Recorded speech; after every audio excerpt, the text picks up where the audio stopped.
ജൂമിയുടെ പുതിയൊരു വീഡിയോയിലേക്ക് സ്വാഗതം. NOASന്റെ ഹിസ്റ്ററി എക്സാം ആണല്ലേ 6-ാം തീയതി വരുന്നത് അല്ലേ? നെക്സ്റ്റ് നവംബർ 6-ാം തീയതി അല്ലേ? നവംബർ 6-ാം തീയതി ഹിസ്റ്ററിയുടെ എക്സാം ആണ് വരുന്നത്.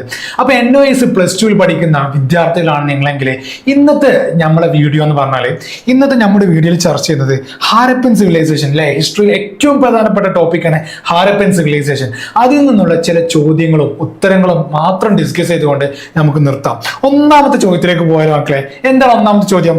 Y is the term Harappan civilisation now preferred over Indus valley civilisation അല്ലെ? നമുക്ക് എല്ലാവർക്കും അറിയാം ഹാരപ്പൻ സിവിലൈസേഷനെ രണ്ട് രൂപത്തിൽ വിളിക്കാറുണ്ട് അല്ലെ? ഇൻഡസ് വാലി സിവിലൈസേഷൻ, അതുപോലെ തന്നെ ഹാരപ്പൻ സിവിലൈസേഷൻ അല്ലെ? എന്തുകൊണ്ടാണ് ഇൻഡസ് വാലി സിവിലൈസേഷനേക്കാൾ ഇപ്പോൾ ഹാരപ്പൻ സിവിലൈസേഷൻ എന്നൊരു ടേം അറിയപ്പെടുന്നത് എന്നുള്ളൊരു പ്രധാനപ്പെട്ട ഒരു ചോദ്യമാണ് അല്ലെ?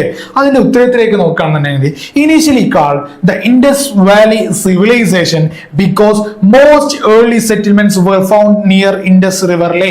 നമുക്കറിയാം എന്തുകൊണ്ടാണ് ഹാരപ്പൻ സിവിലൈസേഷനെ ഇൻഡസ് വാലി സിവിലൈസേഷൻ എന്ന് ആദ്യം മുതൽക്ക് വിളിച്ചുകൊണ്ടിരുന്നത് എന്തുകൊണ്ടാണ് മക്കളെ? അതാണ് ഇവിടെ പറയുന്നത്. ആദ്യമായിട്ട് ഇൻഡസ് നദിയുടെ തീരത്ത് വെച്ചായിരുന്നു പല കാര്യങ്ങളും കണ്ടെത്തിയിരുന്നത്. അന്നൊരു നാഗരികത രൂപപ്പെട്ടിരുന്നു എന്നത് ആ ഒരു നദിയുടെ തീരത്ത് വെച്ചായിരുന്നു പല കാര്യങ്ങളും സെറ്റിൽ ചെയ്യുന്നത് അല്ലെങ്കിൽ കണ്ടെത്തിയിരുന്നത്. തന്നെയാണ് ഇൻഡസ് വാലി സിവിലൈസേഷൻ എന്നതിന് പേരറിയപ്പെടാനുള്ള കാരണം. എന്നാലോ ഇന്നത്തെ കാലത്തോ it is now termed Harappan civilisation for main 2 reasons. 2 കാരണങ്ങളെ കൊണ്ടാണ് അത് ഇപ്പോൾ ഹാരപ്പൻ സിവിലൈസേഷൻ എന്നുള്ള പേരിൽ അറിയപ്പെടാനുള്ള കാരണം. ഒന്നാമത്തെ കാരണം എന്താ മക്കളെ? Harappa was the first site excavated that revealed the civilisation existence അല്ലേ? നാഗരികതകളിലെ പഴയ കാലത്ത് ഒരുപാട് സിവിലൈസേഷൻ എക്സിസ്റ്റ് ചെയ്തിരുന്നു, നിലനിന്നിരുന്നു. മുന്നത്തെ കാലത്ത് ഒരുപാട് സിവിലൈസേഷൻ ഇവിടെ ഉണ്ടായിരുന്നു എന്നതല്ല ഫസ്റ്റ് തെളിവായിട്ട് കണ്ടെത്തിയത് ഹാരപ്പ എന്ന സ്ഥലത്ത് വെച്ചായിട്ടായിരുന്നു. ആ ഒരു കാരണം കൊണ്ടാണ്, മെയിൻ റീസൺ കൊണ്ടാണ് ഹാരപ്പൻ സിവിലൈസേഷൻ എന്നുള്ള പേര് വരാനുള്ള കാരണം. ഈ രണ്ടാമത്തെ റീസൺ നോക്കാം. Second, the recent findings show its geographical spread was much longer than the Indus valley alonely. പുതിയ കാലഘട്ടത്തിലുള്ള അതിന്റെ കണ്ടുപിടുത്തം പറയുന്നത് എന്താണ് പറയുന്നത്? ഇൻഡസ് വാലിനേക്കാൾ എത്രയോ 10 മടങ്ങുള്ള ഏരിയ അത് കവർ ചെയ്യുന്നുണ്ട് എന്നുള്ളതാണ്. ഇൻഡസ് വാലി മാത്രമല്ല ഹാരപ്പൻ സിവിലൈസേഷൻ എന്ന് പറഞ്ഞാല് അതിന് 10 മടങ്ങുള്ള ചുറ്റുഭാഗത്തുള്ള ചില ഏരിയകളും ഇത് കവർ ചെയ്യുന്നുണ്ട് എന്നുള്ള, അല്ലെങ്കിൽ ഹാരപ്പ മുഴുവൻ കവർ ചെയ്യുന്നുണ്ട് എന്നുള്ള ഒരു കാരണം. ഇങ്ങനത്തെ മെയിൻ 2 കാരണം കൊണ്ടാണ്, 2 റീസൺസ് കൊണ്ടാണ് ഹാരപ്പൻ സിവിലൈസേഷൻ എന്നുള്ള പേര് വരാൻ കാരണം. ഓക്കെ, നമുക്ക് അടുത്തൊരു ചോദ്യത്തിലേക്ക് പോകാം. എന്താണ് മക്കളെ അടുത്ത ചോദ്യം? Describe the 3 distinct phases of the Harappan civilisation അല്ലെ? ഹാരപ്പൻ സിവിലൈസേഷനിലെ പ്രധാനപ്പെട്ട 3 ഫേസസ്, 3 കാലഘട്ടങ്ങൾ അല്ലെങ്കിൽ 3 പീരിയഡ്സ് ചർച്ച ചെയ്യാനാണ് പറയുന്നത്. നമുക്കറിയാം ഹാരപ്പൻ സിവിലൈസേഷനിലെ പ്രധാനപ്പെട്ട 3 ഫേസസ് ഉണ്ട്, അല്ലെങ്കിൽ പ്രധാനപ്പെട്ട 3 പീരിയഡ്സ് ഉണ്ട്. ഏതൊക്കെയാണ്? ഒന്നാമത്തെ പീരിയഡ് നോക്കാം.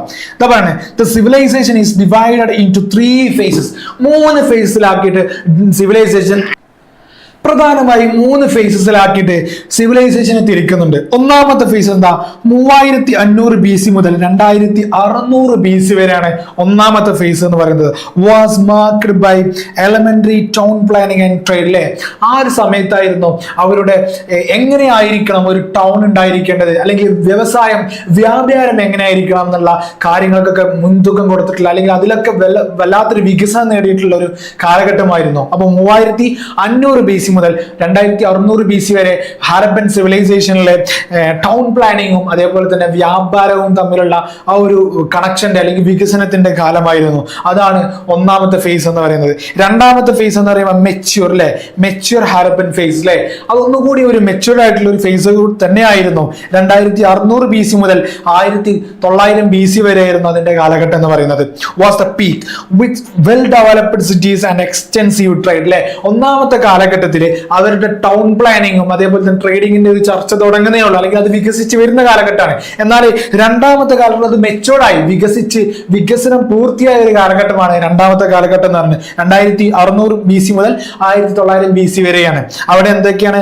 വെൽ ഡെവലപ്ഡ് സിറ്റീസ്, ഒരുപാട് ഡെവലപ്ഡ് സിറ്റീസ് ഉയർന്നു എന്നുള്ളതാണ്. അതേപോലെ തന്നെ എക്സ്റ്റെൻസീവ് ട്രേഡ് അല്ലെ, വ്യാപാരത്തിന്റെ അങ്ങേയറ്റത്തെ ഒരു വ്യാപാരം തന്നെയായിരുന്നു അല്ലെങ്കിൽ കച്ചവടം തന്നെയായിരുന്നു അന്നുണ്ടായിരുന്നത്. ഇതാണ് രണ്ടാമത്തെ period, the mature Harappan period എന്ന് പറയുന്നത്. ആ ഫേസ് എപ്പോഴാണ്? 2600 BC മുതൽ 1900 BC വരെയാണ്.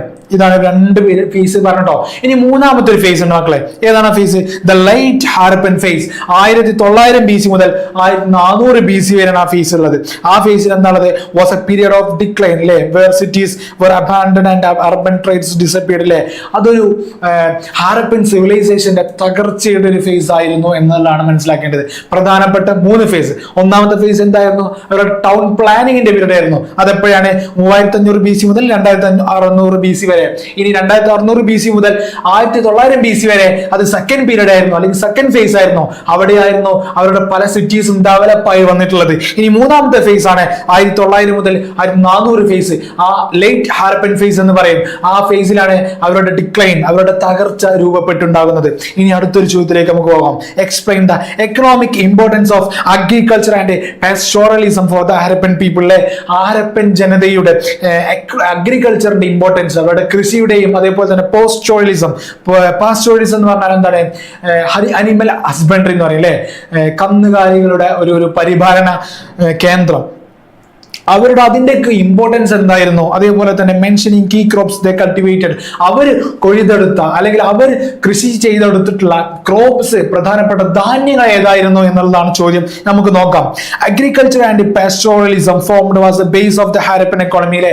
നമുക്കറിയാം ഹാരപ്പൻ എക്കോണമിയുടെ അല്ലെങ്കിൽ ഹാരപ്പൻ സമ്പദ് വ്യവസ്ഥയുടെ ഏറ്റവും പ്രധാനപ്പെട്ട 2 കാരണങ്ങളാണ് അല്ലെങ്കിൽ 2 രീതികളാണ്. ഒന്ന് അഗ്രികൾച്ചർ, കൃഷി എന്ന് പറയുന്നത്. രണ്ടാമതാണ് പാസ്റ്റോറലിസം, അതായത് അനിമൽ ഹസ്ബൻഡറി അല്ലെ, മൃഗങ്ങളെ പരിപാലിക്കുന്ന വന്യജീവി അല്ലെങ്കിൽ ഡൊമസ്റ്റിക് അനിമൽസിനെ പശു പരിപാലന കേന്ദ്രങ്ങളൊക്കെ എന്ന് പറയുന്നത്. ഇതാണ് ഏറ്റവും പ്രധാനപ്പെട്ട അവരുടെ 2 രീതികൾ.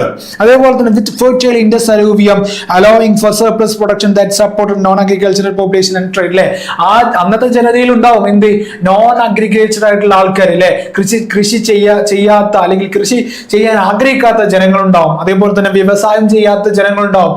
ആ ജനങ്ങൾക്കൊക്കെ അനുമതി അല്ലെങ്കിൽ ആ ജനങ്ങൾക്കൊക്കെ സപ്പോർട്ടായിട്ട് തന്നെ അവരുടെ പ്രൊഡക്ഷൻ അത്രയും കൂടുതലായിരുന്നു എന്നുള്ളതാണ് ഞാൻ മനസ്സിലാക്കേണ്ടത്.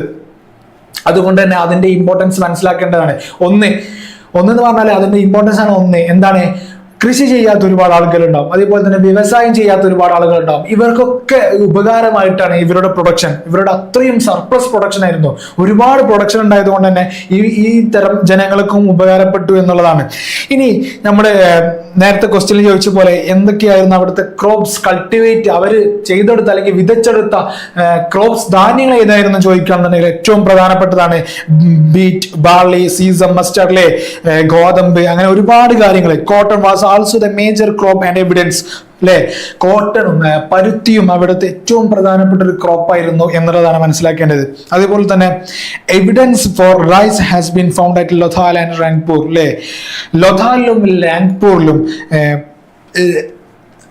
റൈസ് കൾട്ടിവേറ്റ് ചെയ്തു എന്നുള്ളതിന് ഒരുപാട് തെളിവുകളുമുണ്ട്.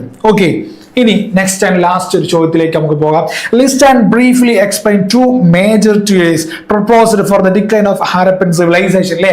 ഹാരപ്പൻ സിവിലൈസേഷന്റെ ഡിക്ലൈൻ, തകർച്ചയുമായി ബന്ധപ്പെട്ട ഏറ്റവും പ്രധാനപ്പെട്ട 2 തിയറികളെ കുറിച്ചാണ് പറയാൻ പോകുന്നത് മക്കളെ. എക്സാമിന് ചോദിക്കാൻ സാധ്യതയുള്ള ഒരു ചോദ്യമാണ്. ചോദ്യം എന്താണ്? ഹാരപ്പൻ സിവിലൈസേഷന്റെ തകർച്ച എന്നുള്ളത്. ആ തകർച്ചയ്ക്ക് പിന്നിലുണ്ടായിരുന്ന 2 പ്രധാനപ്പെട്ട റീസൺസ്, കാരണങ്ങളെ കുറിച്ചാണ് ചർച്ച ചെയ്യാൻ ചോദ്യത്തിൽ പറയുന്നത്. ഓക്കെ, നമുക്ക് ചർച്ച ചെയ്താലോ? ഓക്കെ, ഒന്നാമത്തെ തിയറി എന്താണ്? സജസ്റ്റ്. ഒന്നാമത്തെ തിയറി പറയുന്നത് natural calamities like floods and earthquakes causes the decline അല്ലേ. പ്രകൃതി ദുരന്തം, എങ്ങനത്തെ ദുരന്തം? അതേ ഫ്ലഡ്സ്, വെള്ളപ്പൊക്കം വന്നിട്ടുള്ള ദുരന്തം, അതേപോലെ എർത്തിക്യൂക്സ് അല്ലെ, ഭൂമി കുലുക്കം, ഇങ്ങനത്തെ ഒരുപാട് കാരണങ്ങളാണ് ഇതിന് ഡിക്ലൈന് കാരണമായിട്ടുള്ളതാണ് ഒന്നാമത്തെ തിയറി പറയുന്നത്. For example, an earthquake may have raised the Indus flood plains അല്ലെ. ഒരു ഭൂമി കുലുക്കം ഉണ്ടായി തന്നെ ഇൻഡസ് ആ ഒരു നദി, ആ നദിയിൽ നിന്ന് വെള്ളപ്പൊക്കം ഉണ്ടാവുകയും അത് ഫ്ലഡിങ് മൊഹജദാരോ എന്ന് പറയുന്ന ആ സ്ഥലത്ത് മൊത്തം വെള്ളപ്പൊക്കം ഉണ്ടായിട്ട് അവിടെ നശിക്കുകയാണെന്നുണ്ട്. ഇതാണ് ഒന്നാമത്തെ തിയറി. നാച്ചുറൽ കലാമിറ്റീസ്, പ്രകൃതി ദുരന്തങ്ങളാണ് ഹാരപ്പൻ സിവിലൈസേഷൻ നശിക്കാനുള്ള അല്ലെങ്കിൽ തകർച്ചയിലേക്ക് ഉടനയിച്ച കാരണങ്ങളിൽ ഒന്നാമത് പറയുന്നത് നാച്ചുറൽ കലാമിറ്റീസ് അല്ലേ, പ്രകൃതി ദുരന്തങ്ങളാണ്. ഇനി രണ്ടാമത്തെ അനദർ തിയറി പോസിറ്റ്സ്.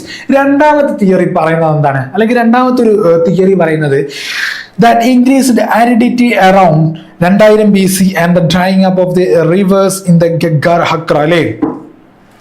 2000 BC കാലഘട്ടത്തിൽ വല്ലാതെ വളർച്ച രൂപപ്പെടുകയാണ് അല്ലെ. വരൾച്ച രൂപപ്പെട്ടത് മാത്രമല്ല, ഗഗ്ഗർ ഹക്ര എന്നുള്ള നദി, ആ നദിയിൽ വെള്ളം വറ്റി വരണ്ടിട്ട് അങ്ങനെ അവരുടെ അഗ്രികൾച്ചറിനെയും കൃഷിയെയും മറ്റുള്ള കാര്യങ്ങളെയും നെഗറ്റീവ്ലി അത് ബാധിക്കുകയും ചെയ്തു. അങ്ങനെയാണ് ഹാരപ്പൻ സിവിലൈസേഷൻ തകർന്ന് എന്നാണ് പറയുന്നത്. രണ്ട് കാരണങ്ങളാണ്. ഒന്ന് നാച്ചുറൽ കലാമിറ്റീസ് അല്ലെ, ഫ്ലഡ്സ് പോലെയുള്ള നാച്ചുറൽ കലാമിറ്റീസ്. രണ്ട് അമിതമായിട്ടുള്ള വരൾച്ച വന്നതിന് ശേഷമാണ് അവരുടെ സിവിലൈസേഷൻ നഷ്ടപ്പെട്ടത് എന്നുള്ള രണ്ട് തിയറികളാണ് ഇവിടെ മുന്നോട്ട് വെക്കുന്നത് അല്ലെ. ഫ്ലഡ്സും അതേപോലെ തന്നെ വരൾച്ചയും, ഇങ്ങനെ ഡ്രൈയിങ് ഓഫ് ദി റിവർ, ഇങ്ങനെ രണ്ട് പ്രധാനപ്പെട്ട കാര്യങ്ങളാണ്. ഓക്കെ, ഇവിടെ ഈ ഒരു വീഡിയോയിൽ 5 ചോദ്യങ്ങളാണ് ചർച്ച ചെയ്തിട്ടുള്ളത്. അടുത്തൊരു വീഡിയോയിൽ നമുക്ക് ചില ചോദ്യങ്ങളും അതേപോലെ തന്നെ മറ്റുള്ള ഹിസ്റ്ററിയിൽപ്പെട്ട ചില ഏരിയകൾ നമുക്ക് ചർച്ച ചെയ്യേണ്ടതുണ്ട്. അപ്പൊ അതുവരേക്കും എല്ലാവർക്കും നന്ദി. Okay, thanks.